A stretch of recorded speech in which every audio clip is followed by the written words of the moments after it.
జకర్యా గ్రంథం జకర్యా గ్రంథం మొదటి అధ్యాయం మొదటి 4 వచనాలు చదువుకుందాం. జకర్యా గ్రంథం మొదటి అధ్యాయం మొదటి 4 వచనాలు. దర్యావేషు ఏలుబడి యందు 2వ సంవత్సరం 8వ నెలలో యెహోవా వాక్కు ప్రవక్తయు ఇద్దోకుకు పుట్టిన బెరక్యా కుమారుడైన జకర్యాకు ప్రత్యక్షమై సెలవిచ్చినదేమనగా, యెహోవా మీ పితరుల మీద బహుగా కోపించెను. కాబట్టి నీవు వారితో ఇట్లనుము, సైన్యములకు అధిపత్యగు యెహోవా సెలవిచ్చినదేమనగా, మీరు నా తట్టు తిరిగిన ఎడల నేను మీ తట్టు తిరుగుదునని సైన్యములకు అధిపత్యగు యెహోవా సెలవిచ్చుచున్నాడు. ఇదే సైన్యములకు అధిపత్యగు యెహోవా వాక్కు. మీరు మీ పితరుల వంటి వారై ఉండవద్దు. పూర్వీకులైన ప్రవక్తలు సైన్యములకు అధిపత్యగు యెహోవా సెలవిచ్చినదేమనగా, మీ దుర్మార్గతను మీ దుష్క్రియలను మాని తిరుగుడని వారికి ప్రకటించినను వారు వినకపోయిరి, నా మాట ఆలకించకపోయిరి. ఇదే యెహోవా వాక్కు. చదవబడిన దైవ లేఖనం కొరకై ప్రార్థన చేసి వాక్యాన్ని ధ్యానం చేద్దాం. ప్రతి ఒక్కరూ ప్రార్థనలో ఏకీభవించండి. జీవాధిపతి అయిన మా దేవా, నిత్యము జీవించుచూ ఉన్నవాడా, మమ్మును కూడా ప్రేమించి కృపచేత రక్షించి బ్రతికించి జీవింపచేస్తూ ఉన్నవాడా, మీకు స్తోత్రము చెల్లిస్తున్నాం. ఈనాడు మేము చలించుచు ఉనికి కలిగి ఉన్నామంటే అది కేవలం మీ కృపేనని నమ్మి మిమ్మును స్తుతిస్తున్నాం. ఎందుకంటే సమస్త ప్రజలకు జీవమును ఊపిరిని దయచేసి ఆత్మచేత జీవింపచేస్తూ ఆత్మచేత నడిపించుచూ ఉన్నందుల కొరకు స్తోత్రము చెల్లిస్తున్నాం. మా బ్రతుకులో ఎవ్వరూ చేయలేనన్ని గొప్ప కార్యాలు చేసిన వాడవు నీ ఒక్కడవే. మా బ్రతుకు ధన్యకరంగా మార్చిన వాడవు నీ ఒక్కడవే. మా బ్రతుకు కాలమంతా, మా జీవిత కాలమంతా మీ నామస్మరణ చేయడానికి ఏ అర్హత లేని మా పట్ల ఎన్నో విశేషమైన ఆశ్చర్యమైన కార్యాలు చేసిన వాడవు నీవే. అందును బట్టి మిమ్మును స్తుతిస్తున్నాం. మా ప్రభువా, మొదటి రాకడలో మా రక్షణ కొరకై దిగి వచ్చి మమ్మను రక్షించి 2వ రాకడలో మమ్మను తీసుకుని వెళ్ళడానికి రాబోతున్నందుకై కృతజ్ఞతలు చెల్లించుచు, మీరు వచ్చు పర్యంతం మీకు సమీపంగాను మీ సన్నిధాన వర్తనలుగాను మీ సింహాసనం ఎదుట సాగిలపడి స్తోత్రించే వారముగాను మీ రాకడ కొరకై రెడీగా ఉన్న వారముగాను సిద్ధపడిన వారముగాను మీ శక్తి చేత నింపబడి మెలకువ కలిగి ఎదురు చూచే వారిగాను మమ్మను ఆయత్తపరిచిన విధానము కొరకై కృతజ్ఞతలు. ఇంకా మా లోటులను సవరించండి, దిద్దవలసిన వాటి విషయంలో దిద్దండి, క్రమపరచవలసిన వాటి విషయంలో క్రమపరచండి. మీకు ఎలాగు మహిమ తేవాలో అలాగున మమ్మను మీరే సిద్ధపరచి మీ నామమునకు మహిమ ఆపాదించుకొనమని కోరుచు, మా ప్రాణనాథుడు ప్రియుడు మా రక్షకుడైన యేసుక్రీస్తు అతి శ్రేష్టమైన అమూల్యమైన నామమున స్తోత్రము చెల్లించి స్తుతించి ప్రార్థించి మిక్కిలి వినయముగా బ్రతిమిలాడి వేడుచూ ఉన్నాం మా ప్రియ పరలోకపు తండ్రి, ఆమేన్. ప్రభునందు ప్రియులారా, జీవము గల దేవుని వాక్యములో ఎన్నో అమూల్యమైన విషయాలు మనం వినగలుగునట్లు ప్రభు తన ఆత్మ సహాయము చేత మనలను నడిపించుచూ వచ్చుచూ ఉన్నారు కదా. దేవుని కృపను బట్టి జకర్యా గ్రంథములో ఇప్పటి వరకు రచయితను గూర్చి విన్నాం, కాలమును గూర్చి కూడా విన్నాం, ఆ కాలపు ప్రజల పరిస్థితిని గూర్చి విన్నాం, గ్రంథము యొక్క ముఖ్యాంశమును గూర్చి విన్నాం, మూలవాక్యములో ఉన్న సత్యమును గూర్చి విన్నాం. గ్రంథము యొక్క 6వది అమూల్యతను గూర్చి కూడా మనము విన్నాం. ఈ గ్రంథములో మెస్సియాను గూర్చిన మొదటి రాకడను గూర్చి విన్నాం. ఆయన రెండవ రాకడను గూర్చిన విషయాలు వింటూ వస్తున్నాం. అలా వింటూ వరుసలో మనము దాదాపు 5 సంగతులు మనం విన్నాం. 5 విషయాలు మనం విన్నాం. రెండవ రాకడలో ఒకటి క్రీస్తు తానే దిగి రావలెను అనే విషయాన్ని, రెండవదిగా ఆకాశ మండలమునకు దిగి వచ్చి నిలిచి తన భక్తులను తన దగ్గరకు పిలుచుకుంటాడనేది, మూడవదిగా క్రీస్తు మహిమ కలిగి రావడముతో యూదుల మీదికి వచ్చిన శత్రువులు చెల్లాచెదురవుతారని, నాలుగవదిగా తమ్మును విడిపించుటకు రాబోవుచున్న క్రీస్తును యూదులు చూచి గుర్తించి ఆయన వైపు గొప్ప ప్రలాపముతో తిరిగి ఒక దినములోగానే దోష పరిహారము నొంది వారు హర్షించుదురు అని మనం విన్నాం. ఇక 5వది, ఎక్కడెక్కడ యూదులు చెదరిపోయారో క్రీస్తు వారిని చేర్చి రాజ్యముగా స్థాపించి వారి మీద రాజుగాను యాజకుడుగాను ఉంటాడు అనే విషయాన్ని మనం విన్నాం. ఈ సంగతులన్నీ కూడా బహుశా మీరు బాగానే స్పష్టంగానే వ్రాసుకున్నారని నేను నమ్ముచున్నాను. ఓకేనండి? స్పష్టంగా, బాగుగా, తేటగా, మీకు అర్థమయ్యేటట్లుగా, ఇతరులకు అర్థమయ్యేటట్లుగా, ఒకవేళ అవకాశం ఇస్తే మీరు కూడా వీటిని బోధించేటట్లుగా ఈ సంగతులను మీరు రాసుకున్నారని నేను నమ్ముతున్నాను. నమ్మమంటారా? ఓహ్, థ్యాంక్ గాడ్. మంచిది. ఇప్పుడు 6వ విషయానికి వచ్చినప్పుడు, 6వ విషయం, యూదులు రక్షింపబడుటతో తీర్పులలో మిగిలిపోయిన కడమ అన్యులందరూ, యూదులు రక్షింపబడుటతో తీర్పులో మిగిలిపోయిన అన్యులు ఉంటారు కదా, కడమ అన్యులు, పాత భక్తులైన వారికి దేవుడు చూపిన దయయు కరుణలను గమనించి, దేవుడు వారికి చూపిన దయ కరుణలను గమనించి యెహోవా వైపు తిరిగి 1000 ఏండ్ల పరిపాలనలో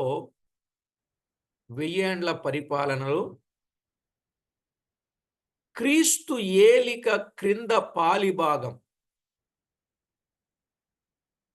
క్రీస్తు ఏలిక క్రింద పాలిభాగం ఆ రాజ్యములో నొందుదురు, ఆ రాజ్యములో పొందుతారు. చూడండి, జకర్యా గ్రంథం 2వ అధ్యాయం 11వ వచనం. జకర్యా 2:11. ఆ దినమున అన్యజనులనేకులు యెహోవాను హత్తుకొని నాకు జనులగుదురు, నేను మీ మధ్య నివాసము చేతును, అప్పుడు యెహోవా నన్ను మీ యొద్దకు పంపియున్నాడని మీరు తెలుసుకొందురు. చూశారా? అన్యజనులనీకులు యెహోవాను హత్తుకొని నాకు జనులగుదురు అన్నాడు. ఈ మాట విశేషమైన విషయం. అలాగునని 9వ అధ్యాయం 10వ వచనాన్ని చదువుకుందాం. 9వ అధ్యాయం 10వ వచనములో,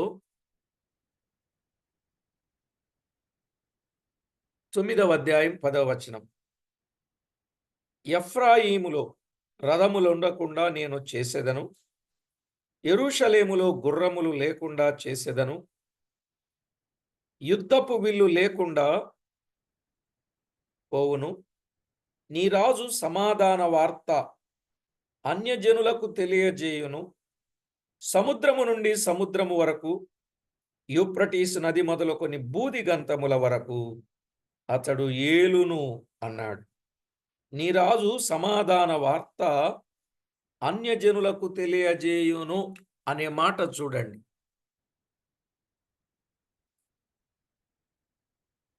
అదే అధ్యాయం, అదే గ్రంథం 10వ అధ్యాయం 9వ వచనాన్ని చదువుకుందాం. 10వ అధ్యాయం 9వ వచనం.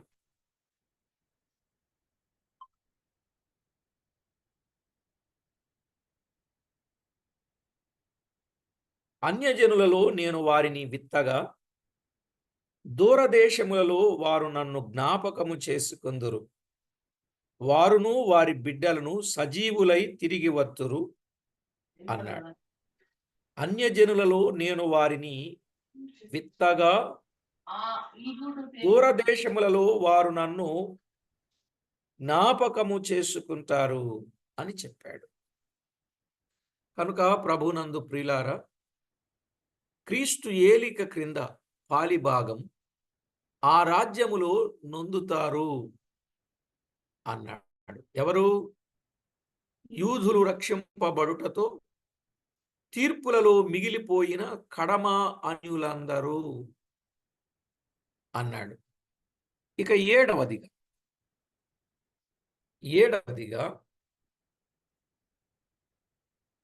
అంతటా క్రీస్తు ఒక్కడే సర్వలోకమునకు రాజై ఉండును అన్నాడు. క్రీస్తు ఒక్కడే సర్వలోకమునకు రాజై ఉంటాడు. 14వ అధ్యాయం 9వ వచనం, జకర్యా గ్రంథం 14వ అధ్యాయం 9వ వచనం. యెహోవా సర్వలోకమునకు రాజై ఉండును. ఆ దినమున యెహోవా ఒక్కడే అనియు ఆయనకు పేరు ఒక్కటే అనియు తెలియబడును. యెహోవా సర్వలోకమునకు రాజై ఉంటాడు. ఆ దినమున యెహోవా ఒక్కడే అనియు ఆయనకు పేరు ఒక్కటే అనియు తెలియబడును అన్నాడు. కాబట్టి ప్రభునందు ప్రియులారా, పరిశుద్ధ గ్రంథమైన బైబిల్ను మనము ఆలోచన చేసినప్పుడు దేవాది దేవుడు ప్రతివారికి ఎంతో తేటైన సంగతిని వివరంగా తెలియజేసినట్లుగా మనం అర్థమవుతుంది. ఇక అప్పుడు వేరే మతములన్నీ, మతోద్ధారకుల పేర్లన్నీ ఆ సుకాలమున నశించిపోతాయి. ఎందుకంటే క్రీస్తు ఒక్కడే సర్వలోకానికి రాజై ఉంటాడు కాబట్టి అప్పుడు ఇక వేరే మతములు ఏమి ఉండవు. ఇక మతోద్ధారకుల పేర్లు ఉంటాయి. మతము పేరట ఉద్ధరించడానికి ఇప్పుడు ఒక్కొక్కడు ఒక్కొక్క మతం కదా, ఒక్కొక్కరు ఒక్కొక్క మతం. అలాంటి వారందరూ ఆ కాలమున నశించిపోతారు అని చెప్పాడు. 14వ అధ్యాయం 9వ వచనంలో ఆ మాట మనం చూస్తున్నాం. ఇక సముద్రము నుండి సముద్రము వరకు క్రీస్తు రాజ్యమేలును అని మనం చదువుకున్నాం. 9వ అధ్యాయం 10వ వచనంలో మనం చదువుకున్నాం కదా, సముద్రము నుండి సముద్రము వరకు, చివరి భాగంలో 10వ వచనం చివరి భాగం, యూఫ్రటీసు నది మొదలుకొని బూదిగంతముల వరకు అతడు ఏలును అన్నాడు. ఇది ఎంత విశేషమైన విషయం చూడండి. సముద్రము నుండి సముద్రము వరకు క్రీస్తు రాజ్యమేలతాడు. ఆ టైంలో యుద్ధములు లేకపోవును అన్నాడు. దైవ గ్రంథములో వ్రాయబడిన సత్యాన్ని గమనిస్తే ఆ సమయమున యుద్ధాలు లేకుండా పోతాయి అన్నాడు. 10వ వచనములో యుద్ధపు విల్లు లేకుండా పోవును అన్నాడు. 10వ వచనములు 9, 10లో యుద్ధపు విల్లు లేకుండా పోవును. ఆ సమయములో వర్షము కురిపించు అధికారము సహా క్రీస్తు చేతిలోకి వచ్చుద్ది. తండ్రి కురిపిస్తూ ఉన్నాడు వర్షము కురిపించు అధికారము సహా క్రీస్తు చేతిలోనే ఉంటుంది. గమనించారా? జకర్యా గ్రంథం 14వ అధ్యాయం 17, 18 వచనాలు. లోకమందుండు కుటుంబములలో సైన్యములకు అధిపతియగు యెహోవాయను రాజునకు మ్రొక్కుటకై యెరూషలేమునకు రాని వారందరి మీద వర్షము కురువకుండును. ఐగుప్తీయుల కుటుంబపు వారు బయలుదేరకయు రాకయు ఉండిన ఎడల వారికి వర్షము లేకపోవును. పర్ణశాల పండుగను ఆచరించుటకై రాని అన్యజనులకు తాను నియమించిన తెగులుతో యెహోవా వారిని మొత్తును అన్నాడు. జాగ్రత్తగా మీరు గమనించినట్లయితే ఒక గొప్ప సత్యం మనము ఆలోచన చేయొచ్చు. ప్రియులారా, జీవము గల దేవుని వాక్యములో వ్రాయబడినటువంటి గొప్ప సత్యం. ఆ రోజుల్లో ఆయన ఒక్కడే రాజు అయి ఉంటాడు కాబట్టి మతాలు గాని మతోద్ధారకులు గాని నశించిపోతారు. సముద్రము ఈదరి నుండి ఆదరి వరకు, సముద్రము నుండి సముద్రము వరకు క్రీస్తు రాజ్యం ఏలతాడు. మూడవది, యుద్ధాలు లేకుండా పోతాయి. నాలుగవది, వర్షము కురిపించు అధికారము సహా క్రీస్తు చేతిలోనే ఉంటుంది అని మనం చదువుకున్నాం. ఇక 2వ అధ్యాయం 13వ వచనములో సకల జనములు క్రీస్తు నెదుట 1000 ఏండ్ల వరకు మౌనముగానే ఉండవలెను. 2వ అధ్యాయం 13వ వచనం, సకల జనులారా, యెహోవా తన పరిశుద్ధ నివాసము విడిచి వచ్చుచున్నాడు, ఆయన సన్నిధిని మౌనులై ఉండుడి. గమనించాలి ఈ మాట కూడా. ఏమన్నాడు? 2:13, సకల జనులారా, యెహోవా తన పరిశుద్ధ నివాసము విడిచి వచ్చుచున్నాడు, ఆయన సన్నిధిని మౌనులై ఉండుడి అన్నాడు. మౌనులుగా ఉంటారు. ఇదేనో మాట. ఆయన సర్వలోకానికి రాజై ఉంటాడు. రెండవది, మతాలు మతోద్ధారకులందరూ నశించిపోతారు. మూడవది, సముద్రము నుండి సముద్రం వరకు క్రీస్తు రాజ్యం ఏలతాడు. నాలుగవది, యుద్ధములు లేకపోతాయి, యుద్ధపు విల్లు లేకపోతాయి. ఐదవది, వర్షము కురిపించు అధికారము సహా ఆయన చేతిలోనే ఉంటుంది. ఆరవది, సకల జనములు క్రీస్తునెదుట 1000 ఏండ్ల వరకు మౌనముగానే ఉంటారు.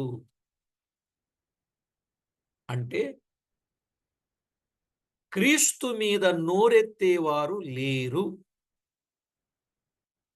ఇక ఎవరు కూడా క్రీస్తు మీద నోరు ఎత్తేవారు ఉండరు. క్రీస్తు మీద నోరెత్తరు, ఇక ఎత్తలేరు. ఆదికాండం 41:44లో పాలస్తీను దేశం అది ప్రతిష్ఠిత దేశమగును. ఏడవదిగా, పాలస్తీనా దేశం ప్రతిష్ఠిత దేశమవుతుంది.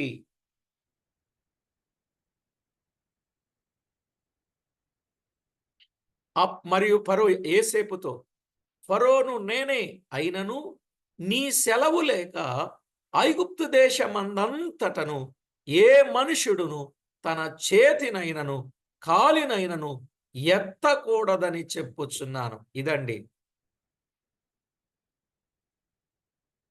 క్రీస్తు మీద నోరెత్తే వారు ఉండరు.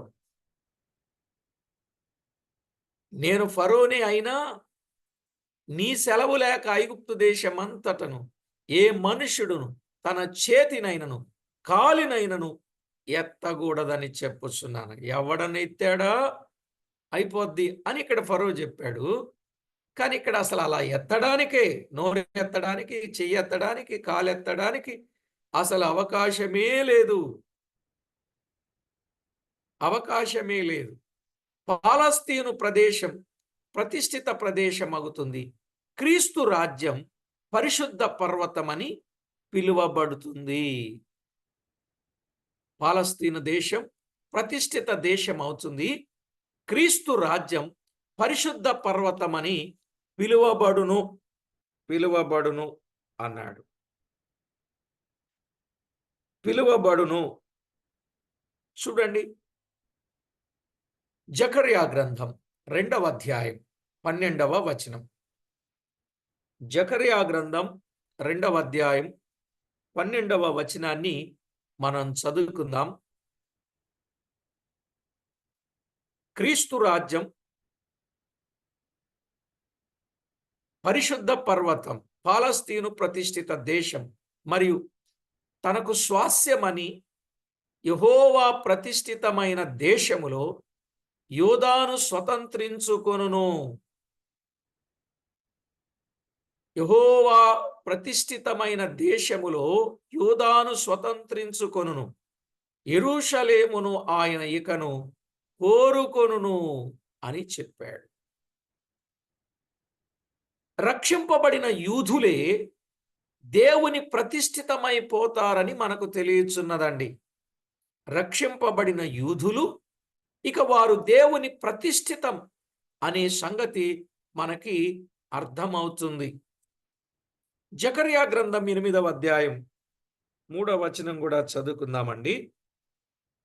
వారు పరిశుద్ధ పర్వతం అని చెప్పాను కదా, చూడండి అక్కడేముందు.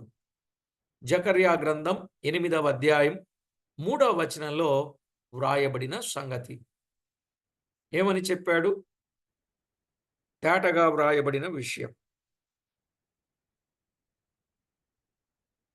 నేను చదువునా? యెహోవా సెలవిస్తున్నదేమనగా, నేను సియోను నొద్దకు మరల వచ్చి యెరూషలేములో నివాసము చేతును.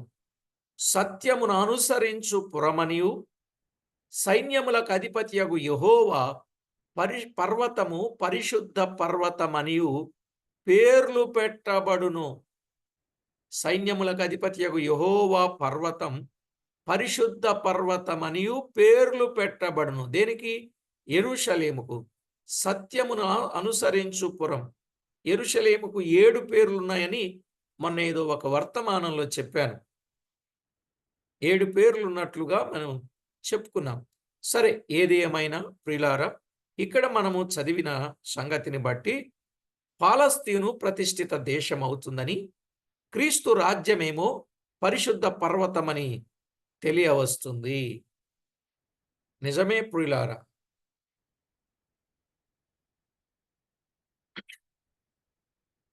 ఇలా జరుగుద్ది అనడానికి ముందుగానే ఒక సన్నివేశం, ఒక ఎగ్జాంపుల్ మనము ఎరుగుదాం.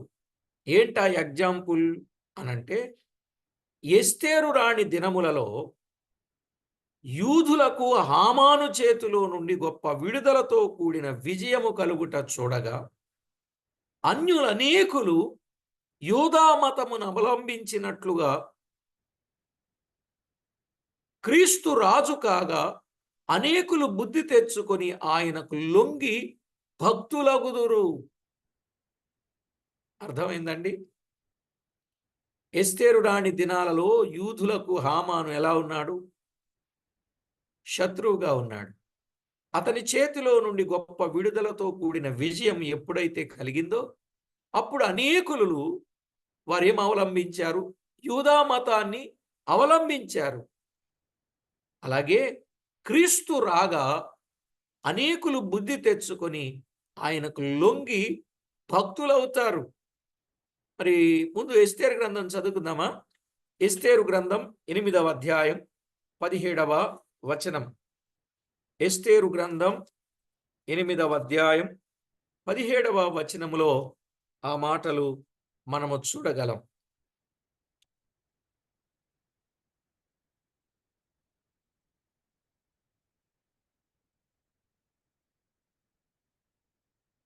చూడండి, చదువుకుందాం. 8:17 ఎస్తేరు గ్రంథం. రాజు చేసిన తీర్మానమును అతని చట్టమును వచ్చిన ప్రతి సంస్థానమందును ప్రతి పట్టణమందును యూదులకు ఆనందమును సంతోషము కలిగెను. అది శుభదినమని విందు చేసుకొనిరి. మరియు దేశ జనులలో యూదుల ఎడల భయము కలిగెను. గనుక అనేకులు యూదుల మతము అవలంబించిరి. చూసారా?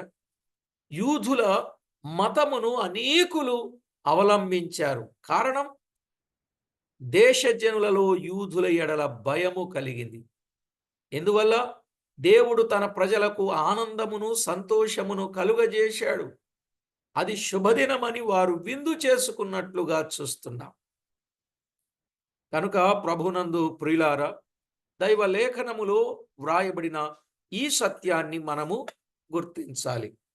అలాగునని జకర్యా గ్రంథం 14వ అధ్యాయం 16 నుండి 19 వచనాలు, 16 నుండి 19 వచనాలలో ఏం జరుగుతుంది?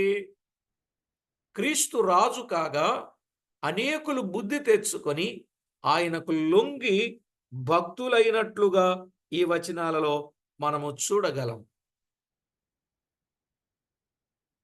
ఈ మంచి కాలం శీఘ్రముగా వచ్చునుగాక. సరేనండి, ఈ 3 వచనాలు పెద్దవి కనుక ఇలాంటి మంచి కాలము త్వరగా రావాలి, త్వరగా రావాలి. మరి నిజంగా ఆ కాలము వచ్చే సమయానికి మరి మీరు సిద్ధంగా ఉన్నారా? ఏమండి, రేపు రాబోతుంది 1000 ఏండ్ల పాలన, సంఘం ఎత్తబడుతుంది, 1000 ఏండ్ల పాలన రాబోతుంది. మరి సంఘం ఎత్తబడు నాటికి సంసిద్ధమా? బీరెడినా అన్రెడినా? అమ్మయ్యా అని అంటారా? అయ్యో అయ్యో అయ్యో అని అంటారా? మొదటి రాకడలో అమ్మయ్యా అనే గొప్ప విశ్రాంతి పొందిన వారుగా ఉంటారు. రెండవ రాకడలో నమ్మని వారి పరిస్థితి, సిద్ధపడని వారి పరిస్థితి అయ్యయ్యో అయ్యయ్యో అని విలపిస్తారు. ఆ పరిస్థితి తెచ్చుకోకుండా దేవునికి మహిమకరంగా మార్చబడుట మంచిది. సిద్ధపడితే మంచిదండి. కనుక ప్రతి ఒక్కరూ సిద్ధపడిన వారుగా ఉండాలని ప్రభువైన దేవుని పేరట ప్రేమతో మీకు మనవి చేస్తున్నాను. ఇక 8వ విషయానికి వద్దాం. 8వ విషయానికి వద్దాం. ఈ గ్రంథములో మెస్సయా వర్ణన పదములు కొన్ని ఉన్నాయి. మీకు అర్థమైంది కదండి? మెస్సయాను గురించిన మొదటి రాకడ, మెస్సయాను గురించిన రెండవ రాకడ విషయాలు అర్థమయ్యాయని నేనైతే నమ్ముతున్నాను. అర్థమైనవి అంటారా? మొదటి రాకడను గురించిన సంగతులు, రెండవ రాకడను గురించిన సంగతులు మనం విన్నాం ప్రియులారా. ఎంత గొప్ప సంగతి! అదే సమయములో ప్రియులారా, దైవ లేఖనములో ఆలోచన చేస్తే ఇప్పుడు మెస్సయా వర్ణన పదములను గూర్చిన సంగతులు మనం విందాం. 6వ అధ్యాయం 12వ వచనములో ఆయనను గూర్చిన వర్ణన 6:12లో ఏమన్నాడు? అతనితో ఇట్లనము, సైన్యములకు అధిపతియగు యెహోవా సెలవిచ్చున్నదేమనగా, చిగురు అను ఒకడు కలడు. ఆయనకున్న పేరు చిగురు. చిగురు ఆయనకున్న పేరేంటండి? చిగురు అనే పేరు ఆయనకున్నది. ఇక రెండవదిగా ఈ గ్రంథములో ఆయనకున్న పేరు 3వ అధ్యాయం 8వ వచనం. 3వ అధ్యాయం 8వ వచనములో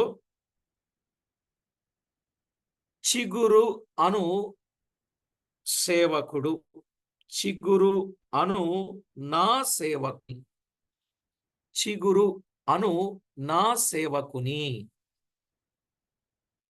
అర్థమైందండి? చిగురు అను నా సేవకుని. ఎంత గొప్ప మాట ప్రియులారా! ఆయనకున్నటువంటి పేర్లు చిగురు అని ఒకటి, చిగురు అను నా సేవకుడు 2.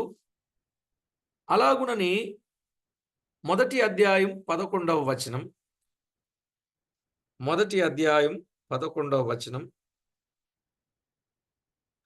అవి గొంజి చెట్ల మధ్యను నిలువబడిన యెహోవా దూతను చూచి మేము లోకమందంతటా తిరుగులాడి వచ్చి ఉన్నాము. ఇదిగో లోకులందరూ శాంతము కలిగి నిమ్మళముగా ఉన్నారని చెప్పాను. ఇక్కడ యెహోవా దూత ఆ మాట చూస్తున్నాం. యెహోవా దూత, యెహోవా దూత. 12వ వచనంలో కూడా అదే మాట మనము చూస్తాం. అందుకు యెహోవా దూతగా చెప్పబడ్డాడు. 3వ అధ్యాయం 1వ వచనంలో కూడా యెహోవా దూతగా చెప్పబడ్డాడు. మెస్సయ యెహోవా దూతగా. 1 చిగురు అనే పేరు, 2 చిగురు అను నా సేవకుడు, 3 యెహోవా దూత. ఇక 4వది 10వ అధ్యాయం 4వ వచనంలో, 10వ అధ్యాయం 4వ వచనం, వారిలో నుండి మూలరాయి పుట్టును, మేకును యుద్ధపు విల్లును వారి చేత కలుగును, బాధించువాడి వారిలో నుండి బయలుదేరును. ఇక్కడ మూలరాయి మెస్సియాకున్న ఆ వర్ణన పదాలు, బిరుదులను కూడా చెప్పుకోవచ్చులేండి. మూలరాయి 14లోని ఇంకొక పేరు అక్కడ ఉంది కదా, యుద్ధపు విల్లు ఆయనకున్న పేర్లు. యుద్ధపు విల్లు. నెక్స్ట్ 6వ అధ్యాయం 13వ వచనం, 6వ అధ్యాయం 13వ వచనములో, అతడే యెహోవా ఆలయము కట్టును, అతడు ఘనత వహించుకొని సింహాసనాసీనుడై ఏలును, సింహాసనాసీనుడై అతడు యాజకత్వము చేయగా ఆ ఇద్దరికి సమాధానకరమైన యోచనలు కలుగును. సమాధానకరమైన యోచనలు కలుగును. ఆయన ఏం చేస్తాడు? సింహాసనాసీనుడై అతడు యాజకత్వము చేయగా, అంటే ఆయన యాజకుడు. ఇక 14వ అధ్యాయం 9వ వచనంలో ఆయన సర్వలోకమునకు రాజు. 14వ అధ్యాయం 9వ వచనం. ఆయన ఎవరండి? సర్వలోకానికి రాజు. యెహోవా సర్వలోకమునకు రాజై ఉండును అన్నాడు. ఆయన సర్వలోకానికి రాజు. 14వ అధ్యాయం 9వ వచనంలో స్పష్టంగా చెప్పబడిన మాట. ఇక మరొక పేరు ఆయనను ఎలాగు వర్ణించాడో 13వ అధ్యాయం 7వ వచనం. 13వ అధ్యాయం 7వ వచనం. ఖడ్గమా నా గొర్రెల కాపరి మీదను నా సహకారి మీదను పడుము అన్నాడు. నా గొర్రెల కాపరి మీదను నా సహకారి మీదను పడుము. ఇదే సైన్యములకు అధిపతి యెహోవాకు, గొర్రెలు చెదరిపోనట్లు కాపరిని హతము చేయము, చిన్నవారి మీద నేను నా హస్తమును ఉంచుదును, ఇదే యెహోవాకు. ఇక్కడ నా గొర్రెల కాపరి మీద, గొర్రెల కాపరి. ప్రియులారా, గొర్రెల కాపరి అనే మాట మనము చూస్తున్నాం. ఆయన గొర్రెల కాపరి. దైవలేఖనములో మనం ఆలోచన చేసినప్పుడు ఆయన గొర్రెల కాపరి. అంతేకాదు ఆయన సహకారి అనే మాట మనము చూస్తున్నాం. ఆయన ఎవరు? ఆయన సహకారి.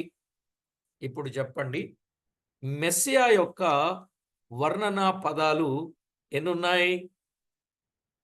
1 చిగురు, 2 చిగురు అను నా సేవకుడు, 3 యెహోవా దూత, 4 మూల రాయి, 5 యుద్ధపు విల్లు, 6 యాజకుడు, 7 సర్వలోకమునకు రాజు, 8 గొర్రెల కాపరి, 9 సహకారి. ఎప్పుడైనా ఇలా స్టడీ చేశారా జకర్యా గ్రంథాన్ని? ఒక్క చెయ్యన్నా చెప్పండి. చేయలేదు. ఓకే, చేయలేదు. చూడండి, జకర్యా గ్రంథములో మెస్సియాను గూర్చిన వర్ణన పదములు ఎంత విశేషం. అందుకే చెప్పాడండి, ఇర్మియా గ్రంథంలో ఒక చక్కని మాట చెప్పాడు కదా, నన్ను పరిశీలనగా తెలుసుకుంటే నాకు ఆనందం అన్నాడు ఆయన. అన్నాడా? నన్ను పరిశీలనగా తెలుసుకుంటే నాకు ఆనందం అని చెప్పాడు. అలాగే కొలసై పత్రికలో కూడా చెప్పాడు, క్రీస్తుని గూర్చి స్పష్టముగా తెలుసుకున్న వారై అంటాడు కదా, 2వ అధ్యాయం 2వ వచనం. క్రీస్తును గురించి స్పష్టంగా తెలుసుకో. మనం బైబిల్ చదువుతున్నామంటే చదువుకొని వెళ్ళిపోవడం కాదు. నేను ఇన్నిసార్లు చదివానని గొప్పలు చెప్పుకునే వాళ్ళు ఉన్నారు కానీ ఆ బైబిల్లో ఉన్న ప్రభు ఎవరో అర్థం కాకుండా చాలా మంది ఉన్నారు. అవునా కాదా? అంటే నేను వారిని విమర్శ చేయడం కాదు ప్రియులారా. ప్రతి అధ్యాయములో క్రీస్తు కనపడుతున్నాడు. ప్రతి అధ్యాయములో క్రీస్తు, ప్రతి గ్రంథములో క్రీస్తు. ఎప్పుడైతే బైబిల్ గ్రంథములో క్రీస్తును మనము గమనిస్తామో ఆ క్రీస్తును మనము చేర్చుకుంటాం. మనలో క్రీస్తు ఇక ఎల్లప్పుడూ ఉంటాడు. ఇక ఎల్లప్పుడూ క్రీస్తు మనతో ఉంటే మనము కూడా ఎల్లప్పుడూ క్రీస్తుతో ఉన్నట్లేగా. అవునండి, మనము కూడా ఎల్లప్పుడూ క్రీస్తుతో ఉన్నట్లేగా. విశ్వాసము ద్వారా ఆయన మనలో నివాసం చేయడానికి ఆయన వస్తానని చెప్పాడు హెబ్రీ పత్రికలో. ఇంత గొప్ప సంగతులను మనము ఎరిగి ప్రభువుకు మనము మహిమ ఆపాదించాలి. కనుక జకర్యా గ్రంథములో 8 విషయాలు మనము విన్నాం. ఇక 9వ విషయాన్ని కూడా మనం విందాం. 9వ విషయం విభజన. 9వ విషయానికి వస్తే విభజన.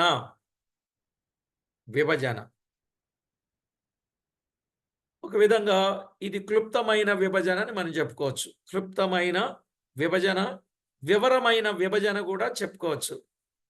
క్లుప్తమైన విభజన ఏంటంటే 1:1, 6:15. 1:1 అలాగే 6వ అధ్యాయం 15వ వచనం. దర్శనములు. 1వ అధ్యాయం 1వ వచనం, 6వ అధ్యాయం 15వ వచనం. దర్శనములు. 7-8 అధ్యాయాలు వద్దులేండి. 7-8 అధ్యాయాలు. సరే, 7-8 అధ్యాయాలు ఉపవాసమును గూర్చిన ప్రశ్నకు 4 జవాబులు. 7-8 అధ్యాయాలు ఉపవాసమును గూర్చిన ప్రశ్నకు 4 జవాబులు. ఇక 9-14 అధ్యాయాలు ప్రవచనములు. 9-14 అధ్యాయాలు ప్రవచనములు, ఇశ్రాయేలీలు పొందబోవు శ్రమలు, ప్రవచనములు, ఇశ్రాయేలీలు పొందబోవు శ్రమలు,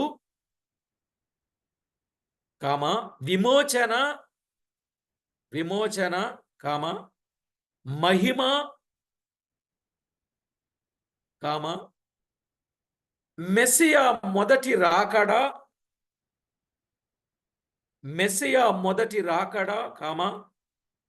రెండవ రాకడ.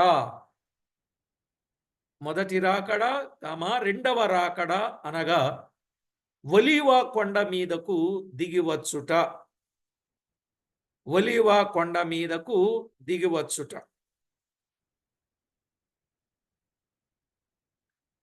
ఇక వివరమైన విభజన.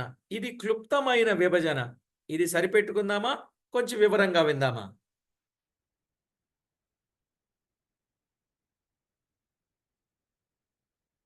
ఏమండి, సరిపెట్టుకుందామా వివరంగా విందామా? వివరంగా ఏమో రైట్, రాసుకోండి. వివరమైన విభజన. 1 నుండి మొదటి అధ్యాయం 1 నుండి 6 వచనాలు, 15వ వచనం. మొదటి అధ్యాయం మొదటి వచనము నుండి 6వ వచనం, 15వ వచనం. మెస్సియాకు సంబంధించిన ఆయా దర్శనముల వివరము. మెస్సియాకు సంబంధించిన ఆయా దర్శనముల వివరం. అందులో 1:1 పీఠిక. అందులో 1:1 పీఠిక. 1:2 నుండి 6 వచనాలు దేవుని వైపు తిరుగుట. 1, 2 నుండి 6 వచనాలు. దేవుని వైపు తిరుగుట. సి 1, 6 నుండి 8 వచనాలు. 8 దర్శనములు. 8 దర్శనములు. 1, 6 నుండి 8 వచనాలు. 8 దర్శనములు. ఆ 8 దర్శనాలు ఏమిటి? విందామండి. ఆ 8 దర్శనాలు. 1, ఆ 8 దర్శనాలు. 1, మొదటి అధ్యాయం 7 నుండి 17 వచనాలు. 1, 7 నుండి 17 వచనాలు. మెస్సయా విజ్ఞాపన. మెస్సయా విజ్ఞాపన.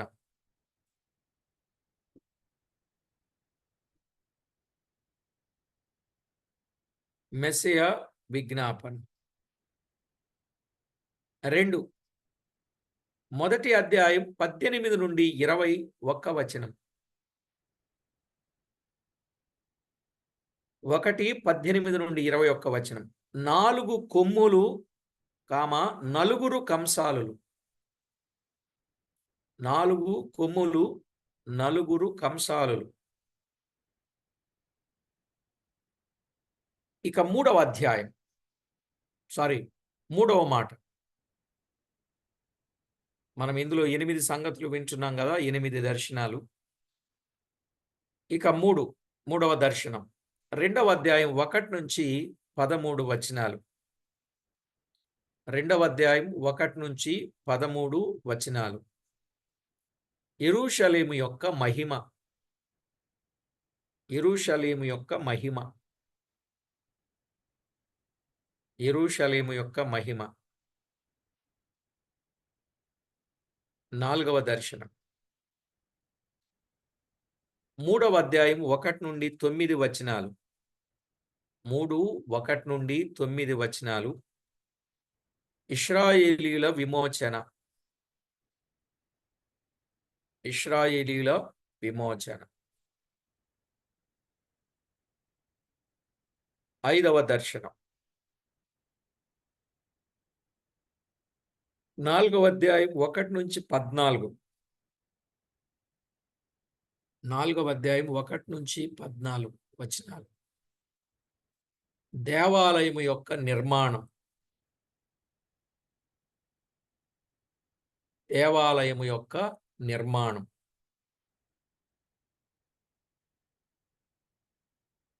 ఈ 5 కృపను గూర్చినవి. ఈ 5 కృపను గూర్చినవి. అట్లా ఇందులో ఒక పాఠం, గొప్ప పాఠం. ఈ 5 కృపను గూర్చినవి.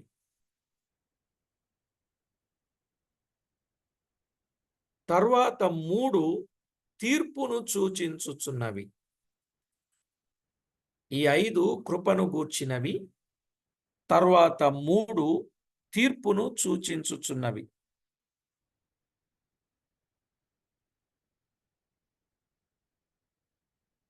తీర్పును సూచించుచున్నవి. 6 అంటే 3 అంటే 8 కదా మొత్తం. 5 ఏమో కృపను సూచిస్తా ఉన్నాయి. 3 ఏమో తీర్పును సూచిస్తా ఉన్నాయి. సరే, వరుసలో 6. 5వ అధ్యాయం 1 నుండి 4 వచనాలు. 5వ అధ్యాయం 1 నుంచి 4 వచనాలు. ఎగిరిపోవు పుస్తకం. ఎగిరిపోవు పుస్తకం. ఎగిరిపోవు పుస్తకం. ఇక 7వది. 5వ అధ్యాయం 5 నుండి 11 వచనాలు. 5వది 5 నుండి 11 వచనాలు. కొలతూము. కొలతూము.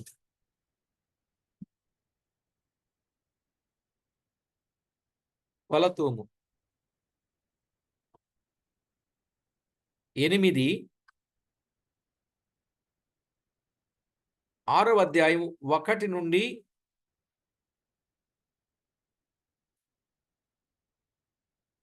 6వ అధ్యాయం 1 నుండి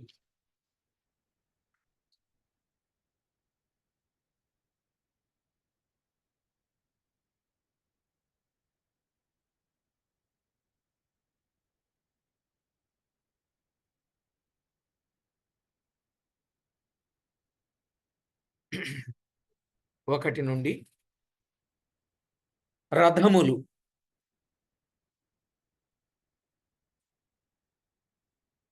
1 నుండి రథములు 3 4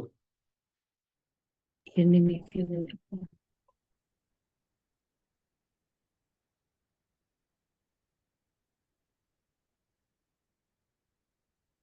8 8వ వచనం వరకు రాసుకోవచ్చు అండి. 6వ అధ్యాయం 3 నుండి 8వ వచనం వరకు 4 రథములు.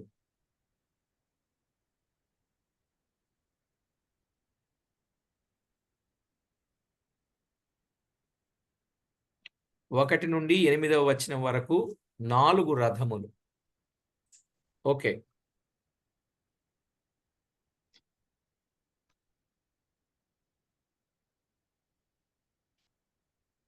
ఇక 6వ అధ్యాయం 9 నుండి 15 వచనాలు మెస్సియా యొక్క దృష్టాంతం.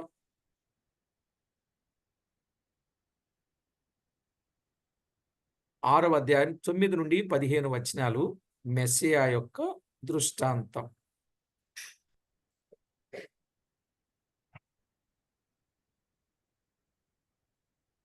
ఓకేనండి.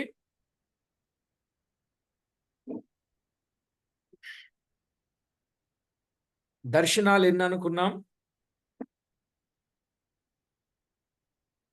8 దర్శనాలు.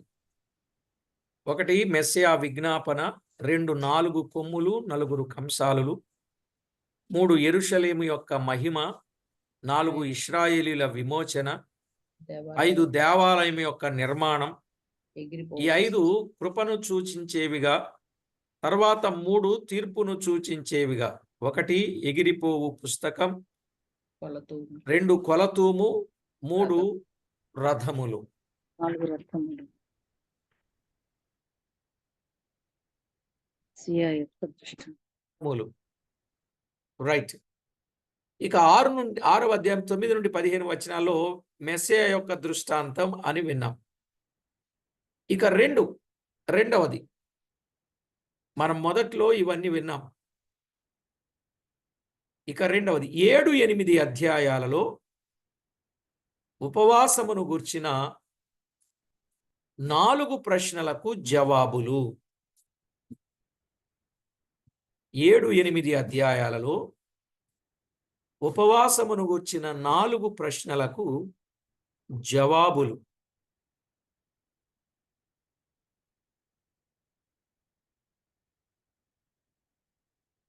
అందులో ఉపవాసమును గూర్చిన ప్రశ్న. ఉపవాసమును గూర్చిన ప్రశ్న 7వ అధ్యాయం 1 నుంచి 3 వచనాలు. ఉపవాసమును గూర్చిన ప్రశ్న 7వ అధ్యాయం 1 నుంచి 3 వచనాలు. జవాబులు. జవాబులు. ఉపవాసమును గూర్చిన ప్రశ్న, జవాబులు. ఆ జవాబులు 1 7వ అధ్యాయం 4 నుండి 7 మొదటి జవాబు.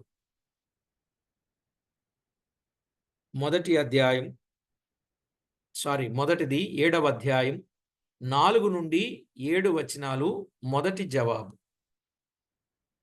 ఇక 7వ అధ్యాయం 8 నుండి 14 వచనాలు రెండవ జవాబు. 7వ అధ్యాయం 8 నుండి 14 వచనాలు రెండవ జవాబు. ఇక 8వ అధ్యాయం 1 నుంచి 17 వచనాలు మూడవ జవాబు. 8వ అధ్యాయం 1 నుంచి 17 వచనాలు మూడవ జవాబు. ఇక 4 8వ అధ్యాయం 18 నుండి 23 4వ జవాబు. 8, 18 నుండి 23 4వ జవాబు. రైట్. 1 విన్నాం, 2 విన్నాం. ఇప్పుడు 3వది 9 నుండి 14 అధ్యాయాలు. మనం వివరమైన విభజన వింటున్నాం కదండి. 9 నుండి 14 అధ్యాయాలు. మెస్సియా రాక, ఇశ్రాయేలీల మహిమ. మెస్సియా రాక, ఇశ్రాయేలీల మహిమ.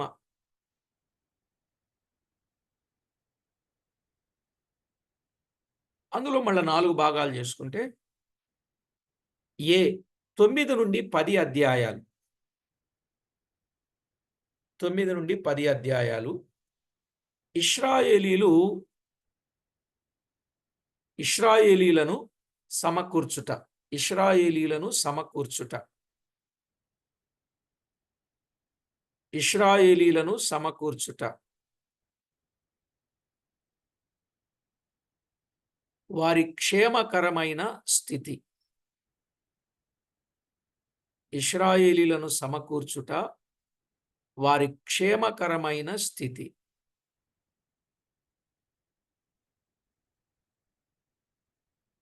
బి 11వ అధ్యాయం కాపరులు. 11వ అధ్యాయం కాపరులు. సి 12, 13 అధ్యాయాలు. 12, 13 అధ్యాయాలు. మెస్సియా రాక, ఇశ్రాయేలీల విమోచన. మెస్సియా రాక, ఇశ్రాయేలీల విమోచన. ఇక డి 14వ అధ్యాయం. మెస్సియా విజయము, ఆయన రాజ్యం. మెస్సియా విజయము, ఆయన రాజ్యం. ప్రభునందు ప్రియులారా, ఇక్కడికి జకర్యా గ్రంథం కంప్లీట్ అయినట్లే. ఇప్పుడు జకర్యా గ్రంథం అంతా ఒక అరటి పండు ఒలిచి మీ నోటికి అందించినట్టుగా ఉందంటారా, లేదంటారా? బ్రదర్ డి అధ్యాయం ఒకసారి 14వ అధ్యాయం. మెస్సియా విజయము, ఆయన రాజ్యం. సి అధ్యాయాలు ఒకసారి చెప్పండి. ఏంటి? 9, 10 అధ్యాయాలు. ఇశ్రాయేలీలను సమకూర్చుట, వారి క్షేమకరమైన స్థితి. 11వ అధ్యాయము కాపరులు. 12, 13 అధ్యాయాలు మెస్సియా రాక, ఇశ్రాయేలీల విమోచన. 14వ అధ్యాయం మెస్సియా విజయము, ఆయన రాజ్యము. జకర్యా గ్రంథం అర్థమైందా అండి? తేటగా అర్థమైందా? నాకైతే చక్కగా పండు ఒలిచి మీ నోటికి అందించినట్టు అనిపించింది. మీరేమంటారో? అర్థమైందన్న. అది పండైనప్పటికీ తినడానికి మాకు పళ్ళు లేవు సార్ అన్నట్టుగా ఉన్నారు మీ ముఖ కవలికలు. పండు తినడానికి పండ్లు ఎందుకండి? ఎంత వివరంగా జకర్యా గ్రంథం. ఇది నిజంగా చాలా మర్మమైన గ్రంథం. కానీ ఇంత వివరంగా దేవుడు మనకు తేట తెల్లం చేశాడు. దేవునికి స్తోత్రం. ఇక తర్వాత పాఠము నుండి ప్రియులారా, మొదటి అధ్యాయము నుండి మనం ఒక్కొక్క విషయాన్ని వింటూ వింటూ వింటూ తింటూ వింటూ తింటూ వింటూ తింటూ వెళ్ళిపోదాం. చెరుకు గడ నములుతూ ఉంటే తీపి ఎలా వస్తుందో అలాగూ ఈ గ్రంథములో నుండి విశేషాంశములు, విలువైన అంశములు మనం విందాం. ప్రార్థన చేసుకుందాం. పరిశుద్ధుడవైన మా తండ్రి, మహాగరుడవైన మా దేవ, అద్భుతకరుడా, ఆశ్చర్యకరుడా, ఉన్నతుడా, సర్వోన్నతుడా, సర్వశక్తి సంపన్నుడా, జీవాధిపతి అయిన మా దేవ, మీ ఘననామానికి స్తోత్రము చెల్లిస్తున్నాం. మమ్ములను ఎంతో ఎక్కువగా ప్రేమించి మీ కృపతో జ్ఞాపకం చేసుకొని దినదినము అనుదినము మా ఎడల మీరు చూపుచున్న మీ ఉపకార మహోపకారములన్నింటిని బట్టి మిమ్మును స్తుతిస్తున్నాం. ప్రాణప్రియుడా, జకర్యా గ్రంథాన్నంతా ఆమూలాగ్రంగా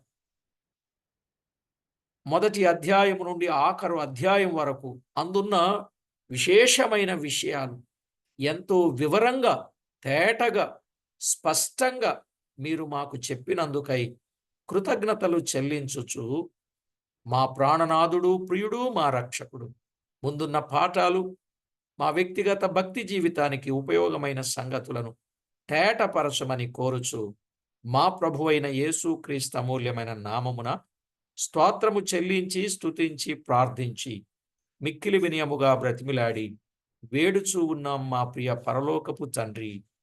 ఆమేన్.